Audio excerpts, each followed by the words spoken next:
হারিয়েছে তাদের আসলে আর অভিভাবক কেউ নেই। এখন সে তাদের শিক্ষা, চিকিৎসা, ভবিষ্যৎ জীবনযাপনের জন্য বিশেষ সহযোগিতা নিশ্চিত করতে হবে। দুই সন্তানের ভবিষ্যৎ নিরাপত্তার জন্য দীর্ঘমেয়াদী সহায়তার ব্যবস্থা গ্রহণ এবং তাদের সরকারি কল্যাণমূলক কর্মসূচির আওতায় আনার উদ্যোগ গ্রহণ করতে হবে। নিহত পরিবারের নিরাপত্তা ও সার্বিক কল্যাণে প্রশাসনের পক্ষ থেকে প্রয়োজনীয় সহযোগিতা প্রদান করতে হবে। আমরা স্পষ্টভাবে বলতে চাই, বুলবুল হত্যার বিচার না হওয়া পর্যন্ত ন্যায় বিচারের দাবি থেকে আমরা সরে যাব না। আমরা প্রতিহিংসা না, আইনের মাধ্যমে ন্যায় বিচার চাই। একই সঙ্গে আমরা চাই বুলবুল ভাইয়ের অসহায় পরিবার ও তার দুই নিষ্পাপ সন্তানের পাশে রাষ্ট্র, সমাজ মানবিকতার হাত বাড়িয়ে দেয়।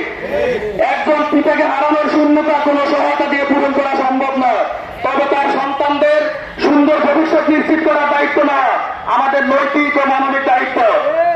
আমরা আজকে ডিসি মহোদয় এবং এসপি মহোদয়কে আমরা এই বিষয়ে অবগত করার জন্য এসেছি। আজকে আমাদের এখানে আমাদের মহানগরের নেতৃবৃন্দরা আছেন।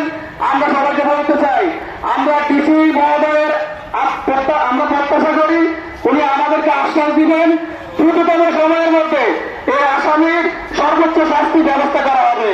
যদি আশ্বাস না দেওয়া হয়, আমাদের এখানে যারা আমাদের দায়িত্বশীল আছে নেতৃত্বগণ, ওনারা আজকে যে কর্মসূচি দিবে আমরা সবাই কর্মসূচি বাস্তবায়ন করবো ইনশাআল্লাহ। আমরা সবাই আমাদের জীবনের বিনিময়ে আমাদের কর্মসূচি বাস্তবায়ন আমরা ইনশাআল্লাহ করবো।